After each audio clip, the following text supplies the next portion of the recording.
A monster grade 5 storm has slammed into India's eastern coastline. The cyclone made landfall in the state of Odisha. Winds gusting up to 127 miles an hour, ripped through trees and shattered glass doors. We'll take a closer look at the scope of the devastation right after the news summary. Here in the U.S., record-breaking floods in the Midwest have now claimed the lives of at least 4 people. In Iowa, the Mississippi River swelled nearly 23 feet in Davenport, breaking the record set during the Great Flood of 1993. Floodwaters also inundated communities farther south in Burlington. Meanwhile, in Dearborn Heights, Michigan, flash flooding submerged cars as families evacuated their homes. In economic news, the U.S. job market shattered expectations in the month of April. The Labor Department reported U.S. employers added a net 263,000 jobs last month. Meanwhile, the unemployment rate fell to a 5-decade low of 3.6%. That's down from 3.8%. And wages rose 3.2% from over last year. The president's top economic advisor, Larry Kudlow, welcomed the robust jobs report today outside the White House. The strength in jobs and wages is coming from the middle and the lower middle. It's the blue collars. It's what I call Main Street, and the increase in wages, similarly, not the level, mind you, but the increase is much faster than white collars. Today's better-than-expected jobs report sent stocks soaring on Wall Street. The Dow Jones Industrial Average gained 197 points to close at 26,505. The Nasdaq rose 127 points, and the S&P 500 added 28. Also today, Vice President Pence joined President Trump in calling for the Federal Reserve to lower interest rates on account of the strong economy. President Trump spoke by phone with Russia's President Vladimir Putin today for more than an hour. He said they did not discuss potential Russian interference in the 2020 elections, despite intelligence community warnings about it. But Mr. Trump told reporters in the Oval Office that the two did speak about Special Counsel Robert Mueller's report on Russian election interference. We discussed it. He actually sort of smiled when he said something to the effect that it started off as a mountain and it ended up being a mouse. But he knew that because he knew there was no collusion whatsoever. President Trump said much of their phone call focused on the political crisis in Venezuela, and he stated that Putin was not looking to get involved. But that contradicts comments that U.S. Secretary of State Mike Pompeo made Tuesday when he blamed Russia for convincing Venezuela's president, Nicolas Maduro, to remain in Venezuela. Moscow backs the Maduro regime, while the U.S. supports opposition leader Juan Guaido. The chairman of the Judiciary Committee in the House of Representatives, Jerry Nadler, has set a new Monday deadline for Attorney General William Barr to hand over Special Counsel Robert Mueller's full unredacted report. In a letter, Nadler threatened to hold Barr in contempt if he doesn't comply with the request. The death toll from the Ebola outbreak in eastern Congo has now surpassed 1,000 people. The country's health minister said that attacks on treatment centers have undermined containment efforts. 85 health workers have been wounded or killed since January. The outbreak began back in August and is the second deadliest in history. In Britain, there's been a Brexit backlash at the polls, with nearly all the votes tallied from Thursday's local elections. More than 1,300 of Prime Minister Theresa May's Conservatives lost their seats, along with over 80 lawmakers from the opposition Labour Party. Meanwhile, the pro-European Union Liberal Democrats won more than 700 seats in the party's best showing since 2004. Its leader hailed the outcome. Well, I'm just celebrating a really great result here. Chelmsford, Essex, but this story across the country. You know, the Lib Dems were written off at one point, but we're coming back very, very strongly. Every vote for the Liberal Democrats is a vote for stopping Brexit. Absolutely clear, unambiguous, honest. Prime Minister May conceded that the election results have sent a message to the Conservative and the Labour parties to, quote, just get on and deliver Brexit. A federal court in Cincinnati has ruled that Ohio's congressional map is unconstitutional. It determined the district boundaries were manipulated by Republican map makers to their advantage and ordered that the map be redrawn before the 2020 elections. And a passing to note, Peter Mayhew, the British-born actor made famous for his role as Chewbacca in the Star Wars films, has died. The furry Wookiee warrior was the loyal companion to Harrison Ford's Han Solo. Though Mayhew was always in costume, his guttural roars became iconic. Peter Mayhew was 74 years old. Still to come on the NewsHour, a deadly cyclone makes landfall over coastal India. New revelations about the FBI's counterintelligence investigation of the Trump campaign. The Trump administration expands the rights of health care workers to deny treatment on religious grounds, and much more.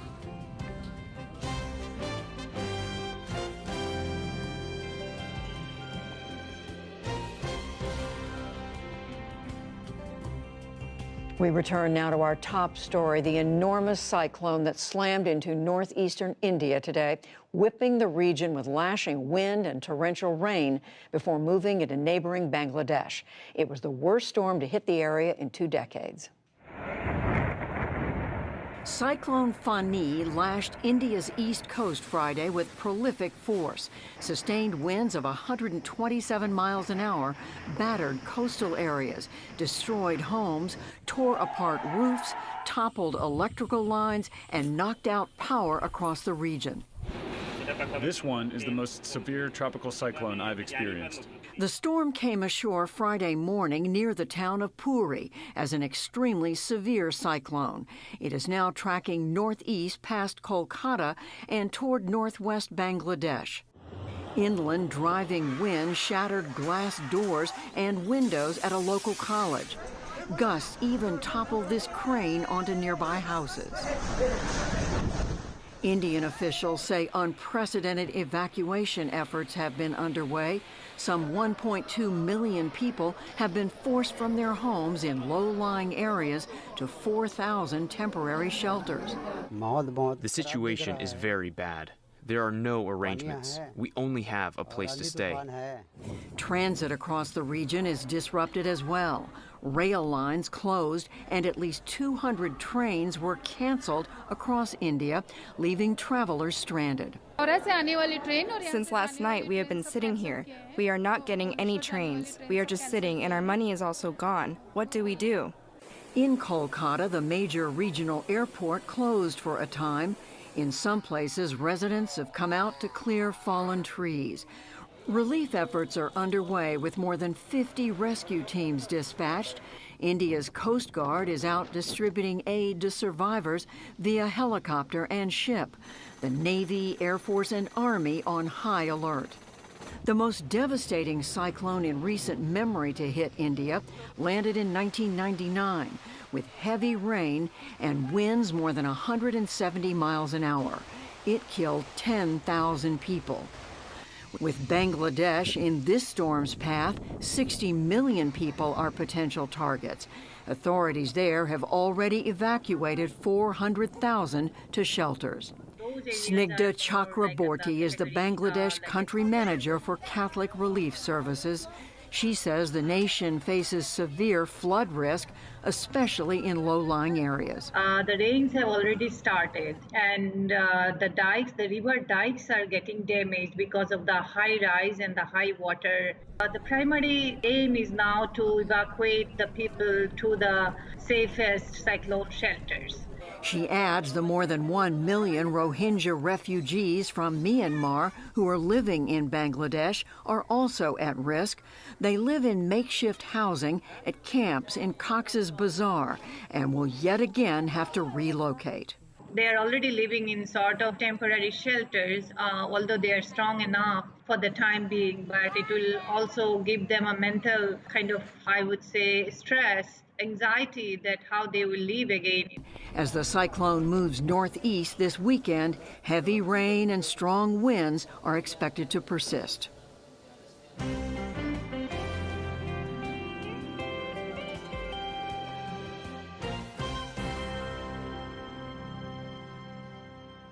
After months of President Trump accusing the U.S. government of spying on his 2016 campaign, the president responded positively Thursday to a story by the New York Times with new details on the FBI's effort to covertly gather information from a Trump campaign advisor.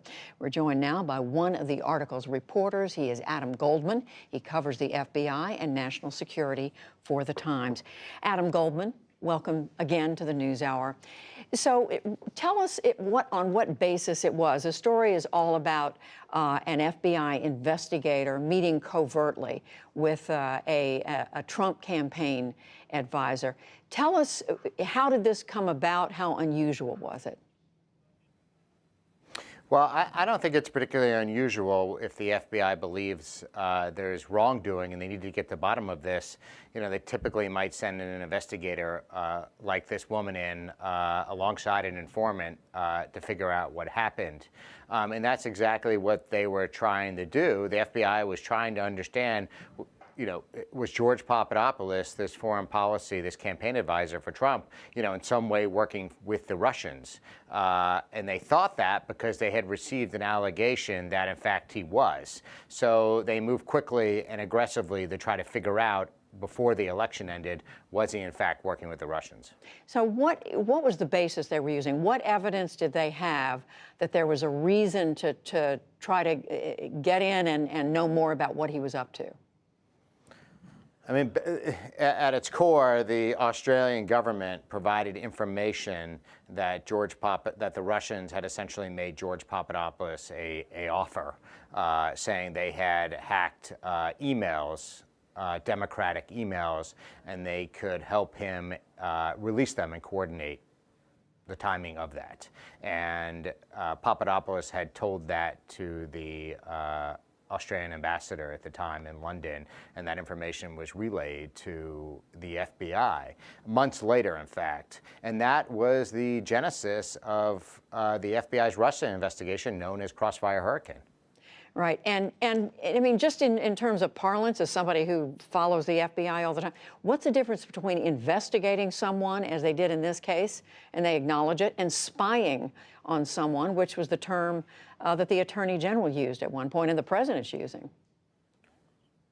I mean, you typically don't hear law enforcement officials use the word spying. You know, it's court-ordered or court-approved, you know, surveillance. That seems to have become a loaded term, a pejorative term. You know, Attorney General William Barr said earlier this week that it was a fine English word, and he had no problems using it. But for critics of the Trump, they see this as a way to, you know, delegitimize, you know, the FBI's efforts to try to figure out what was going on in this really hectic period before the election. Well, as you say, the Trump administration attempting, many of them, to say that this was not a legitimate move on the part of the FBI. Who would have had to approve it before it took place? And this was a sensitive operation taking place in London. And as I've said, the British authorities were notified, MI5, and that would have gone to the highest levels of the Bureau and the Justice Department itself. This was a very, very sensitive operation they were running in London, and a lot of people would have known about it, and it would have required approvals at the highest levels of the Justice Department. In other words, multiple layers of authorization, and which makes it easier or harder for it to have been politically motivated. Right, exactly. With career prosecutors making those decisions. You know, the Inspector General of the Justice Department is looking at what happened in London and the use of this informant who the FBI deployed to brush up against Papadopoulos. And as part of that, they'll probably look at this government investigator and what she was doing too. You know, and ultimately the IG will come down and say whether this was inappropriate or not. So far, nobody's provided evidence that it was somehow illegal or unjustified. Adam Goldman with the New York Times on a story that's getting a lot of attention. Thank you, Adam.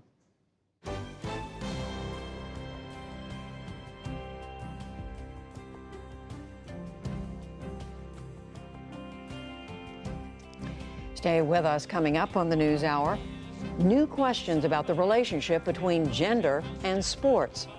Mark Shields and David Brooks analyze the week in Washington. Plus, Gloria and Emilio Estefan on their shared life in the music business. For many years, both political parties have agreed to exempt some healthcare workers from providing care and performing certain procedures they object to on religious or moral grounds. That can include abortions and sterilizations. But as Amna Nawaz tells us, President Trump has gone further than his predecessors by issuing a complex and more comprehensive rule allowing for these exemptions. Judy, the president announced the new rule tied to the National Day of Prayer. Conservative groups welcomed what they call conscience protections. But women's groups, LGBTQ advocates, and others are warning the rule could reduce services and lead to discrimination against transgender patients and others if providers refuse to deliver certain care or treat people. Under the new rule, hospitals, clinics, and other institutions must comply with 25 laws that are part of this in order to receive funding from federal programs such as Medicare and Medicaid. Margot Sanger-Katz writes about health care for the New York Times, and she joins me here. Welcome to the NewsHour. So you've described this to my colleagues as an expansion of existing rules, both the category of workers, but also the ways in which they can object. Explain that to me.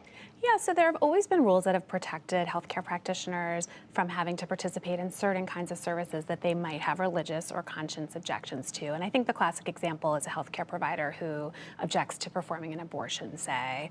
But what this rule does is it really widens the category of person who can have this kind of objection to include even, say, the scheduler in a medical office who might not want to schedule a patient for a certain procedure, all the way up through the board of directors of a hospital that might say this hospital will not perform certain services, will not offer them to our patients. So the kind of groups of people who can object to things on conscious basis have grown. And the other thing that this rule does is that it provides more enforcement kind of processes and more punishments. So if a hospital fails to protect the rights of its religious worker, then it could be punished pretty substantially, potentially losing a lot of its federal funding. So obviously critics of the rule, opponents to it, say that this just means there's a lot of ways that people can actually discriminate against certain categories of communities. So what are some of those examples that they cite as places where people can come in contact with the healthcare system and be denied services they should get? So I think there are a lot of concerns. We don't know exactly how this is going to play out on the ground, but the worry is that certain kind of patients may be denied care because the healthcare workers who are treating them have religious convictions that disagree with certain aspects of their lifestyle. So there's a concern, for example, that perhaps a doctor would not want to treat the child of a gay couple because they have a religious objection to gay marriage, for example. Or there are a lot of concerns that transgender patients may have difficulties accessing services. The rule itself makes reference to some very old laws from the 1970s that protect workers who don't want to participate in sterilization. Mm-hmm. It seems to suggest that certain services that transgender patients receive might be treated as sterilization, which transgender rights advocates say is really a stretch of what that law was originally intended to do. You mentioned the enforcement, though. What if there's a conflict? What if protecting someone's religious freedom, they don't want to perform a certain service, means that then they're discriminating against another group? How do you resolve that conflict? I think it's a really interesting question that's raised by this rule because these are both civil rights questions, right? There are civil rights that are supposed to protect patients and prevent them from being the subjects of discrimination because of their status, because of their sex or their other aspects of their person. But then there's also this concern about the civil rights of these healthcare workers who shouldn't be forced to do things that interfere with their religious convictions. And I think the Trump administration, through this action and through a series of other actions, has really signaled that they're much more worried about the civil rights of the religious person in a healthcare setting than they are about the civil rights of the patient being denied care. The details of how this would work out in any individual case, I think we are going to have to see. And you could imagine, for example, a situation in which both parties might have a legal case to bring forward about the way that their healthcare institution resolves this. Speaking of legal cases, we should note that San Francisco immediately sued the Trump administration. The rule is scheduled to go into effect 60 days after it's published in the Federal Register. Less than a minute left. What do we expect to happen next? Does this just get caught up in a legal battle and never actually implemented? I think it's very possible that it will. There are a number of healthcare institutions and also states and municipalities like San Francisco that are worried about this rule potentially interfering with some of their practices, and it could be stopped before it even goes into effect. We've seen that with other related Trump administration actions, including one having to do with family planning grants, where they were trying to prevent certain healthcare providers that provide abortion from getting these family planning grants. So this is all part of the regulatory agenda that may well get caught up in the courts before we really see it happening on the ground. One to follow for sure. Margot Sanger-Katz of the New York Times, thanks for being here. Thank you for having me.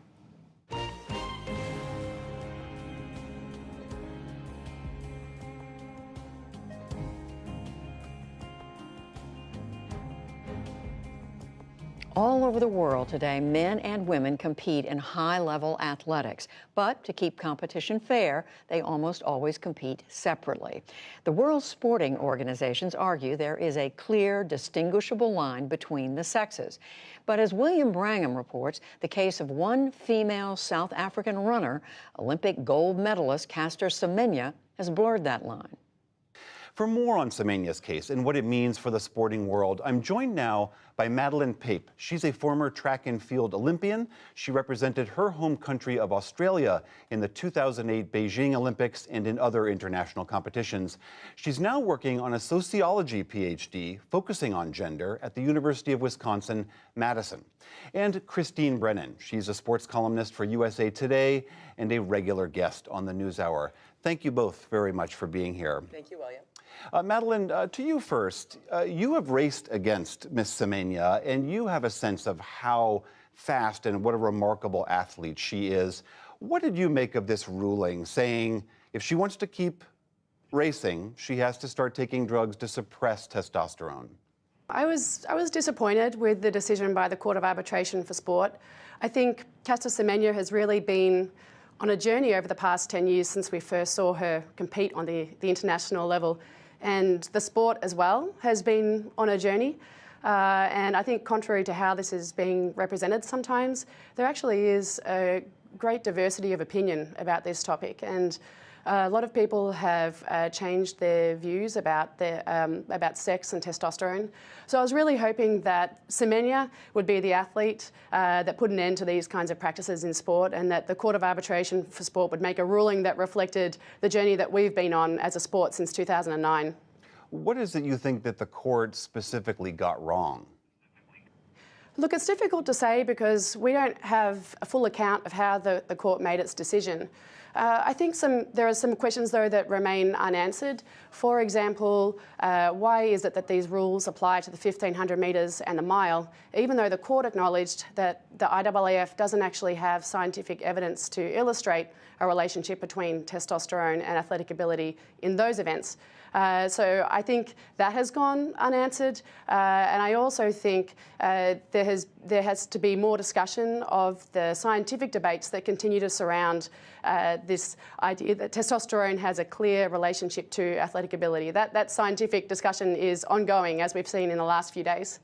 Christine, the court clearly ruled that the science is clear. I mean, contrary to what Madeleine is saying, they argued that the science does show that higher levels of testosterone confers an advantage. But the court basically acknowledged that, yes, we are discriminating against this woman, but we're doing it to protect the integrity of women's athletics more broadly. What do you make of that? Right, William. Well, first of all, we cannot say it enough how terribly Caster Semenya has been treated, especially by the IAAF.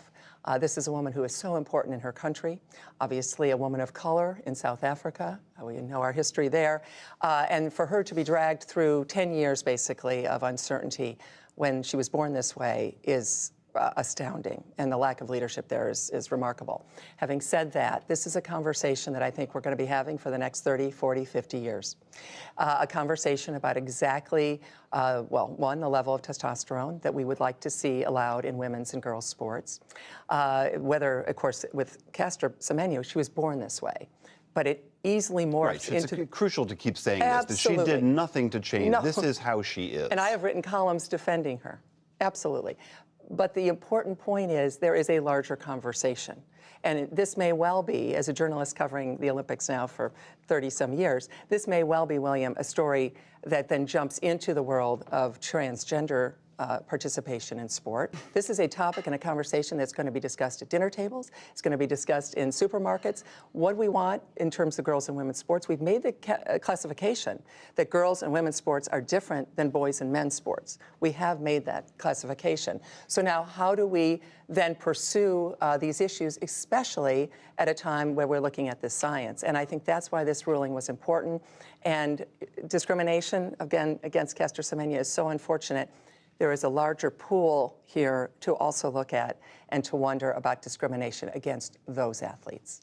Madeline, as Christine is saying, we did, once upon a time, decide that boys' athletics and women's athletics, boys and girls' athletics, should be separate because there is a desire to have a more level playing field. Caster Semenya's case seems to force us to really reconsider that. Yeah, that's right, and I think I appreciated Christine saying that. I mean, I think one of Semenya's legacies is going to be that she has led us towards this this conversation and this reflection on how we feel about sex and testosterone in elite sport. I think in response to Christine's answer earlier, it's important to be clear that transgender women and women with high testosterone are subject to distinct sets of regulations, and changes in one set of regulations doesn't necessarily have implications for the other.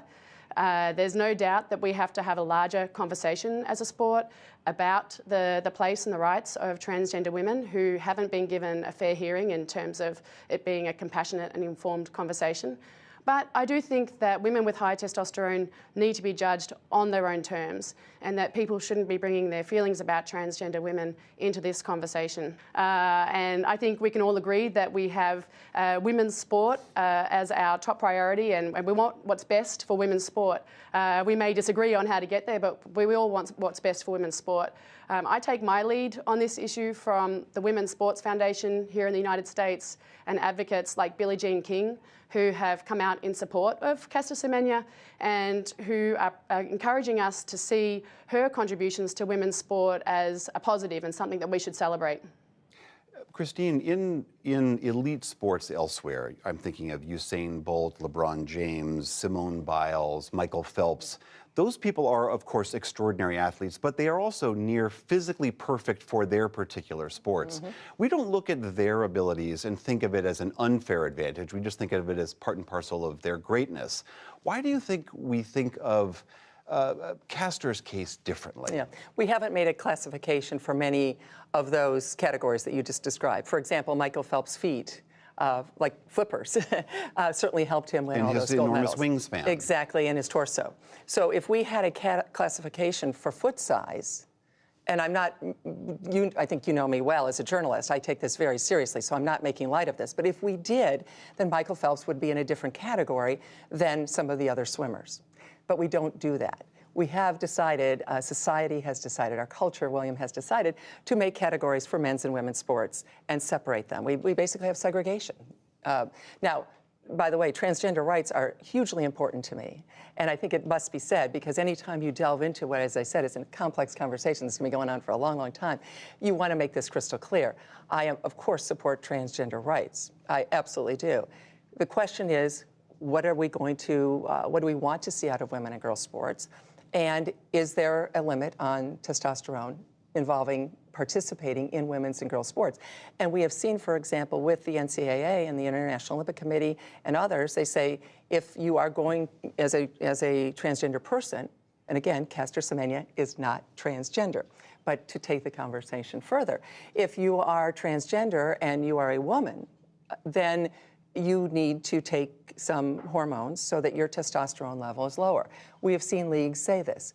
Maybe this will go to the Supreme Court at some point, and as a journalist, I plan to cover every second of this. But I would also say this, that if you think of Caitlyn Jenner, of course, Bruce Jenner won the Olympic gold medal in 1976, before I started covering the Olympics, in the decathlon, and was one of the great heroes in sport around the world, cover of Sports Illustrated, et cetera. If instead of a few years ago, Caitlyn Jenner deciding to transition, if she had done this back in from 76 to 84, and then become a woman and come back to the Olympics in 84 in Los Angeles and competed in the heptathlon, and I dare say probably won that event. As a woman. As a woman. we would have had a fantastic and interesting and riveting conversation about this then. That's what we're talking about, and that is what, as a journalist, I see moving forward. It is such a complicated question with obviously no easy answers here. Christine Brennan, Madeline Pape, thank you both very much for being here. Thank you.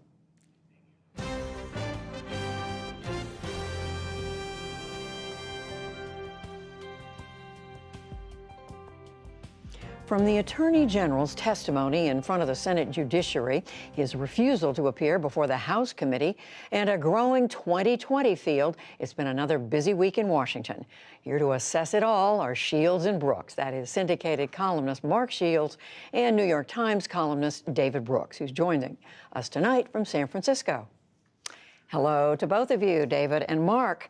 Let's start by talking about that phone call that we learned about this afternoon, Mark. The president on the phone over an hour with Russia's President Vladimir Putin. We are told the president himself said they talked about Russian interference or alleged interference in the 2016 election, but completely dismissed it.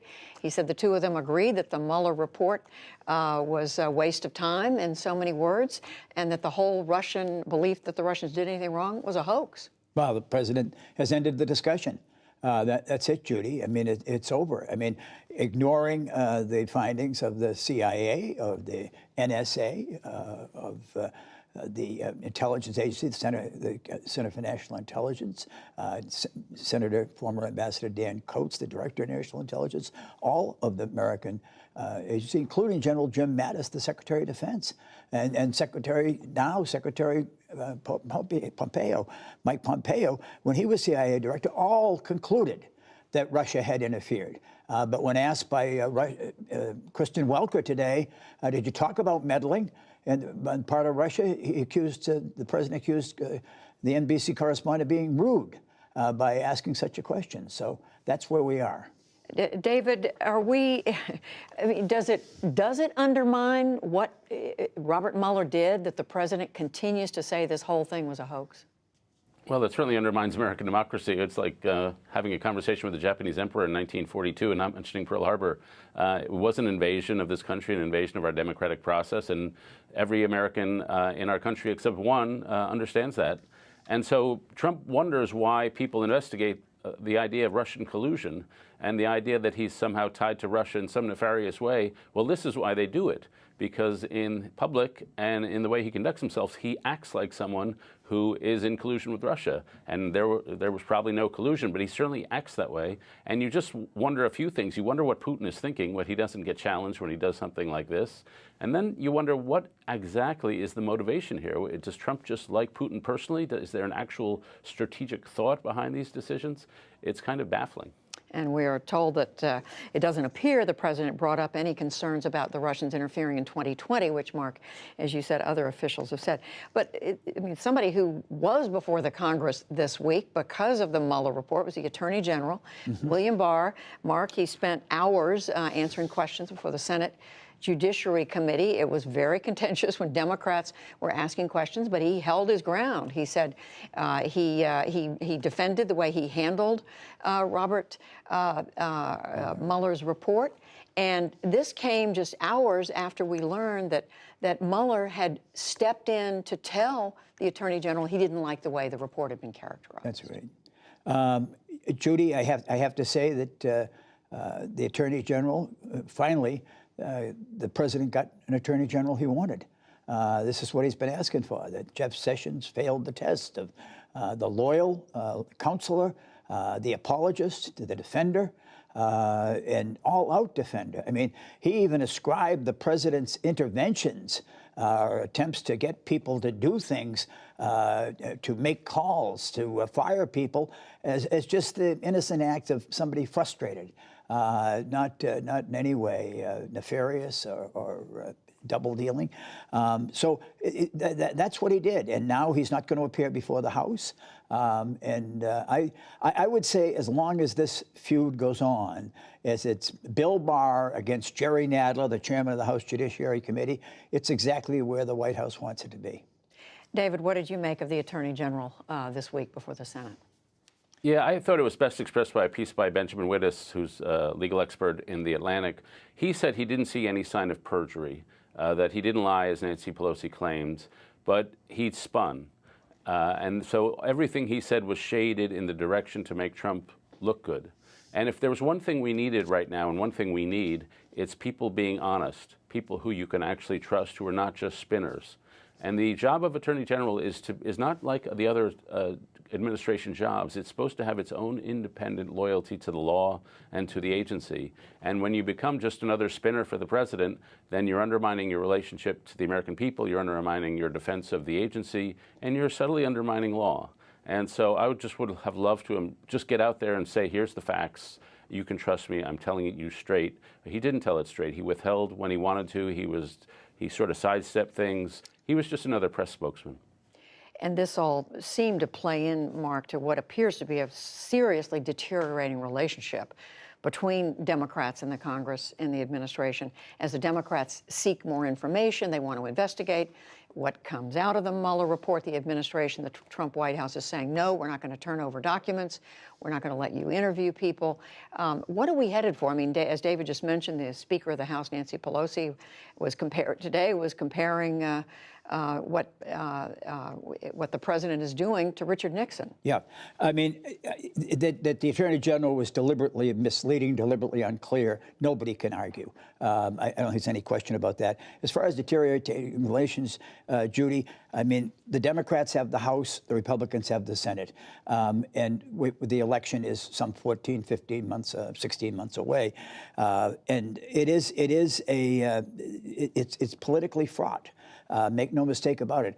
If the Democrats have to make the case against Donald Trump, and the case to be made is on health care, that this administration, led by this Attorney General this week, moved again for the repeal of the Affordable Care Act. That would lead, according to the nonpartisan Congressional Budget Office, 32 million Americans losing health insurance. All right? That's where you ought to be fighting politically. But I understand the Democrats' dilemma. It's quite frankly this, Judy, that they are facing what is a constitutional challenge and test with this president and what he has done. And to leave it be and move away from it completely is to somehow establish the precedent that a president can do just about anything. David, are the Democrats making a mistake? Are they going overboard by the demands that they're making? I think in some ways they are. The focus, I think Nadler's focus seems just as partisan as anything that's coming from the Republican side. I think there's one more step here. That's a Mueller testimony, but it's hard to see too many other steps after that. If I were a Republican, I would think, you know, if they want to talk about the minutia of the Mueller report, and we want to talk about 3.2% growth and 4.4% increase in wages for the poorest workers, that's a conversation I'd like to have as a Republican. And so I think the Democrats would be wiser politically to let the voters settle this argument and take it to the voters on the issues the voters actually care about. So, Mark, just to wrap this up, so are you saying Democrats should just drop this? No, I don't think they drop it. I think quite bluntly, Judy, that Chairman Nadler has come across as almost on a personal vendetta against Donald Trump. I think there's hearings to be held. I think the Bob Mueller hearings. I mean, I don't know, for example, why they just didn't have Attorney General Barr in, and then if they wanted to turn it over to a staff attorney to ask questions at some point, let the Attorney General get up and barge out. I mean, why get into this back and forth if you really want to hear what he has to say? And that's what it's become. Yes, no witness should be able to determine exactly what the conditions are under which that witness will appear. But listen, I think a Bill Barr, Jerry Nadler, with the best unemployment record in 50 years, is a plus for the White House. And that's not exactly where you want the Democrats to be right now. David, just quickly, any middle ground here? I don't think so. I haven't seen much middle ground in Washington in a few years, so I don't think so. Well, let's move on just quickly, both of you, to 2020. Joe Biden jumped in the race over a week ago, but he made his first big campaign appearance, David, this week in Pittsburgh. He's making a clear reach to voters who are working class, who are members of labor unions and others. Is that a smart approach for him? And by the way, we've now got close to, 23 Democrats who are talking about running for president. Yeah, first, I think Biden is taking the smart approach, and it's paying off for him. I think a lot of us were stunned by how well he's done in the polls since he announced. He's very strongly ahead. He's tied with Bernie Sanders among Democrats who call themselves very liberal. He's strong in the center. He's strong on the right of the party. He's strong across the board. He's especially strong with minorities. 50% of minorities, African-American voters support him. He's opened up, it's very early, he's opened up a very compelling lead. So his strategy is clearly working. As for the number of candidates, I'm beginning to think it's a problem. You know, you have a dinner party, you think how many people can we have a good conversation with? 22 is not the right number.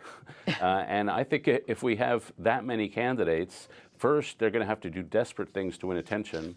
And second, we in the media are going to act as gatekeepers. We're only going to pay attention to a few, and we'll be the gatekeepers and not the voters. So I'm sort of worried about what's about to happen.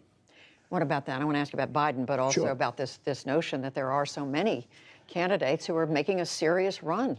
Judy, there's so many candidates for a very simple reason.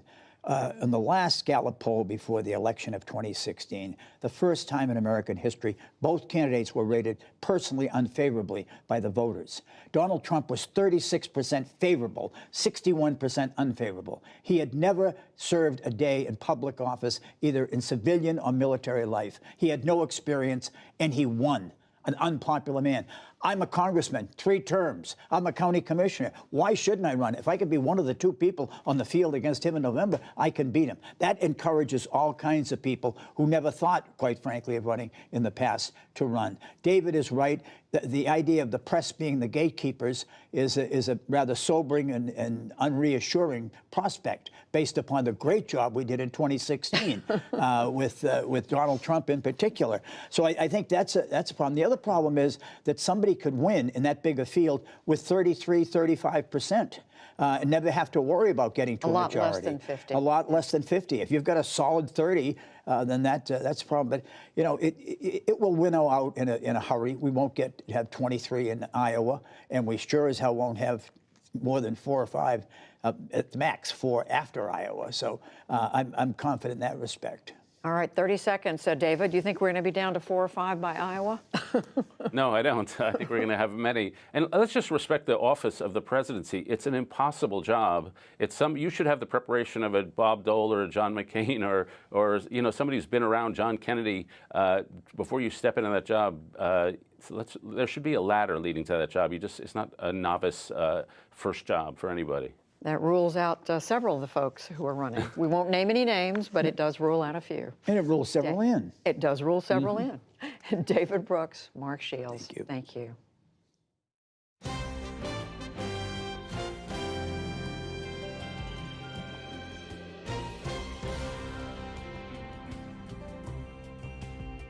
Later this evening on PBS, a special honoring Gloria and Emilio Estefan for winning the Library of Congress Gershwin Prize for Songwriting. Amna Nawaz is back with a conversation with that talented couple. Sounds from the 1980s that dominated radio and MTV, making Gloria Estefan and her band, the Miami Sound Machine, including her husband Emilio Estefan, one of the most popular musical acts of the time. Last month, the Library of Congress honored the couple with the Gershwin Prize for Popular Song. The next day, we sat down with the Estefans to learn more about their music, their journey, and their relationship. How does this work? I think it's love and respect, a lot of respect. Love is absolutely the main thing, respect and communication. Daddy makes me laugh every single day of my life. Every single day? Every single day, in some way, sometimes not on purpose. He makes me laugh. No, you know what it is? I think we're a balance. We're very different personality-wise, but when it comes to the things that are important in a good partnership, is we have the same values, morals. Our family come first, the priorities. We're on the same page. We rarely differ when it comes to business or music. So if you don't argue a lot, that really makes it for a great, great life and very fast. You really don't argue a lot? People will find that hard to believe. We don't. Your love is making the other person happy. Yeah, that's true. As long as, you know, that's a secret. I mean, sometimes you don't do things if you think she's going to get upset. And sometimes I do things that makes her happy. And I think that's been a secret. It was music that brought you together in the first place. It was. They've been playing around town. They just played for the mayor, so we're all excited. Oh, good, this guy's going to come to give us pointers on how to do this thing. So he knocks on the door. We're at my friend's house, and They open the door, and in comes this guy with a giant accordion around, you know, like, and in very short shorts, which made it look like he was naked because the accordion was covering the shorts. So I was sitting on the floor, and I remember looking up, and he has great legs. So that was the first thing I saw. It was very nice. And then a couple months after that, my mom dragged me to a wedding. I walk in, and there's this band, and everybody's having a blast. It's all this, it felt like a scene out of a movie for me, especially because there was a guy playing Do the Hustle on the accordion. Hello. The guy with the legs. It was him. I didn't recognize him until we kind of bumped into each other in a doorway, and I go, wait a minute, because I hadn't seen him with the band. I go, you're that guy. He goes, you're that girl. Then he asked me to sit in with the band that night, a couple songs. Then he asked me to join the band that night, but I said no. What was it about her? Why did you chase after her like that? You know something, the first night that I met her, I mean, I just saw her singing. I said, she has such a beautiful voice. So I said, why don't you come and sing with us in the band? It will be something totally different because I love her voice. This is the best country in the whole world, and dreams can come true. And be rewarded. Between the two of them, they've won 3 Grammys and 3 Latin Grammys, stars on the Hollywood Walk of Fame, induction into the Latin Songwriters Hall of Fame, the Presidential Medal of Freedom, and for Gloria, a Kennedy Center honor. You know, you said something once in an interview about the first time you met Gloria. This goes back to what you were sharing about her family. You said when you first met her that there was a lot of sadness. Yes. In her. Where did that come from? Well, we left Cuba, my mom and I. My dad took us out of Cuba because he was a police officer. So when the coup happened on New Year's Eve, he came home to my mom and he said, we're in trouble. The president just left the country. And she told him, don't go back. And he said, I have to go back. I'm a police officer. I can't abandon my post. So then he told my mom, I have to get you and Gloria out because this is going to get very ugly. So I was alone with my mom, and then my dad, because my dad then went to the Bay of Pigs invasion. He was a political prisoner for 2 years. So for those 2 years, I started playing guitar and singing. I sang since I talk. It just came with me. So music was my catharsis. My mom would make me play for her friends, and I would like stare at the floor because I don't like being the center of attention. But when I sang, people would cry, and I'd say to my mom, why do you make me sing if people are gonna cry? You know? And she goes, they're crying because you're moving them emotionally. It's not because they don't like what you're doing. You've now lived the majority of your lives here. Yes. You were a child when you first came. You were a teenager, right? But you said we still have an immigrant mentality. Yes, we do. What does that mean? He keeps the slippers that are in hotel rooms. He's got a stack of them like this. I go, why are you you never know. He still likes to buy on sale. We don't owe anything. So that kind of thing where you're always thinking, this could go away, this could go away. You have to be safe, you have to be careful. You still think this could all go away? Of course it could, and it can. Everybody has to really realize that things can go away. You know something, I think in this country, people take things for granted. And one of the things that we do take for granted is freedom. I mean, we came to this country not looking for maybe a better opportunity, we was looking for freedom. And you know something, keeping that safe is really keep your feet on the ground, saying, you know something, we're blessed. We've been blessed with our career. We've been blessed with our family. We have healthy kids. I mean, we're very happy people. And you know something, we are blessed and that we are alive and that we made our career and something that we love, that is music.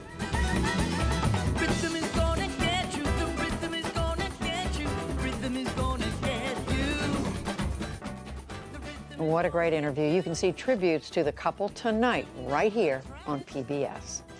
And before the Estefans, don't forget Washington Week. Robert Costa reports on the bitter legal fight on Capitol Hill, complete with threats of contempt and impeachment. That's coming up on Washington Week. And that's the NewsHour for tonight. I'm Judy Woodruff. Have a great weekend. Thank you and good night.